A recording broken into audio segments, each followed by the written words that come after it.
In this video, we will discuss about the nerve supply of the glands of head and neck. And this topic is often asked in the university questions as either the nerve supply of lacrimal gland, nerve supply of parotid gland, or it can be a secretomotor supply of the soft palate. Sometimes this question is a part of otic ganglion or pterygopalatine ganglion or the ciliary ganglion. So we will try to cover all these topics in the video. As we know that the glands, they are receiving the secretomotor fibers, and these secretomotor fibers, they travel along the parasympathetic component of the autonomic nervous system. And parasympathetic component, it travels along the four cranial nerves that are the third oculomotor, seventh facial, ninth glossopharyngeal, and 10th vagus nerve. And at this point for us, only the two cranial nerves, they are important. First is this facial and second is the glossopharyngeal, the ninth cranial nerve. And out of these two, if we remember only this fact that the glossopharyngeal nerve, it is carrying the secretomotor fibers for the parotid gland. Rest all the glands that are the submandibular, sublingual, lacrimal, palatine, and the nasal glands, they will receive the secretomotor fibers from the facial nerve. So we have to remember the secretomotor nerve supply of the parotid gland. It is biglossopharyngeal, and rest all they will receive their nerve supply from the facial nerve.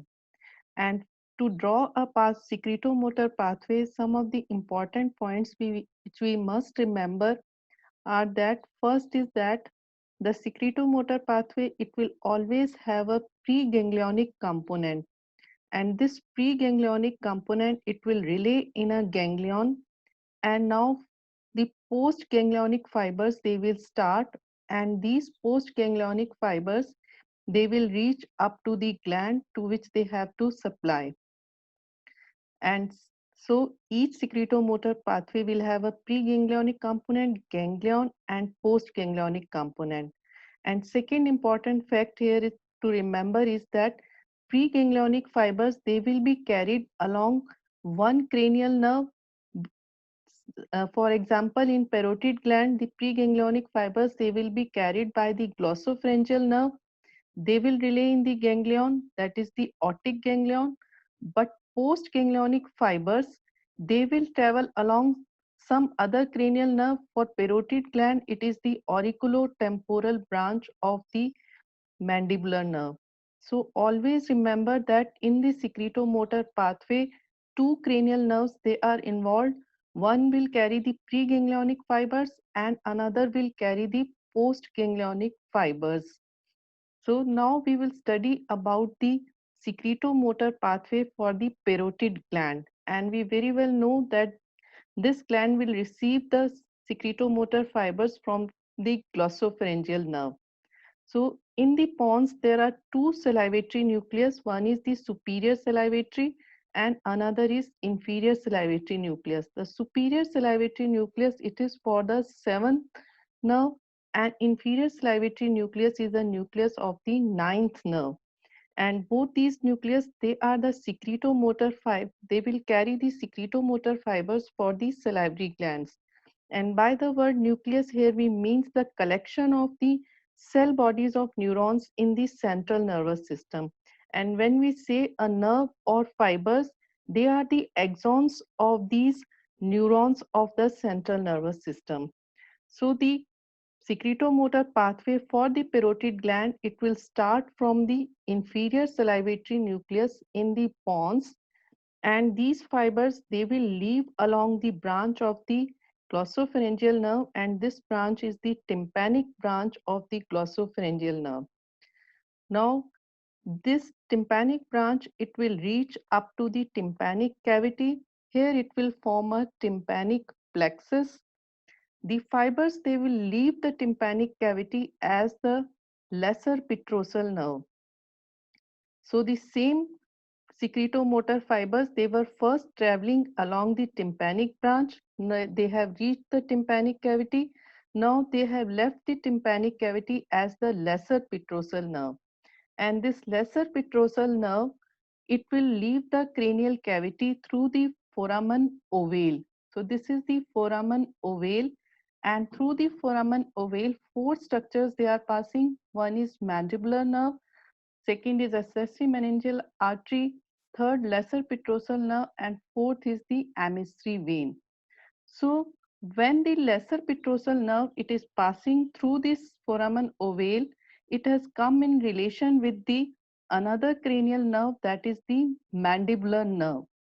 Now this lesser petrosal nerve, after passing through this foramen ovale, it will reach up to the otic ganglion.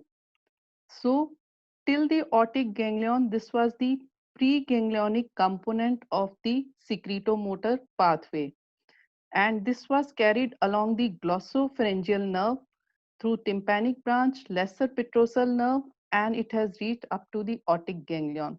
Here the preganglionic fibers they will relay, and now the postganglionic fibers they will start, and these postganglionic fibers, since they are in close relation with the mandibular nerve, so they will reach up to the parotid gland through one of the branch of the mandibular nerve, and this is the auriculotemporal branch of the mandibular nerve.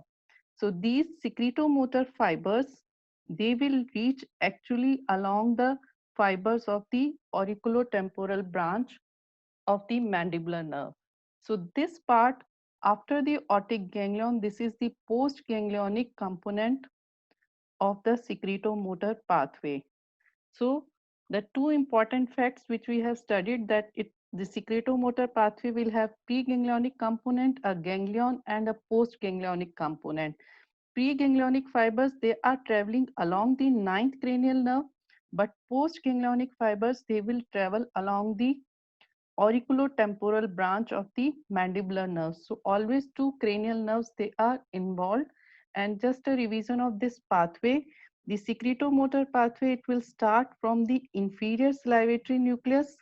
The fibers they will run in the tympanic branch of the glossopharyngeal nerve. They will reach the tympanic cavity, forming a tympanic plexus, and they will leave the tympanic cavity as lesser petrosal nerve, pass through the foramen ovale, and they will relay in the otic ganglion. And here the preganglionic pathway completes. Now the postganglionic fibers, they will travel in the auriculotemporal branch of the mandibular nerve, and they will reach the parotid gland.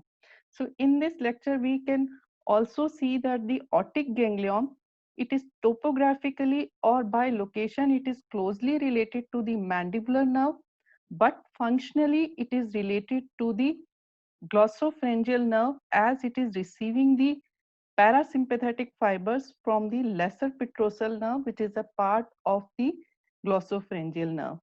So this video is covering the secretomotor pathway of parotid gland and also about the otic ganglion.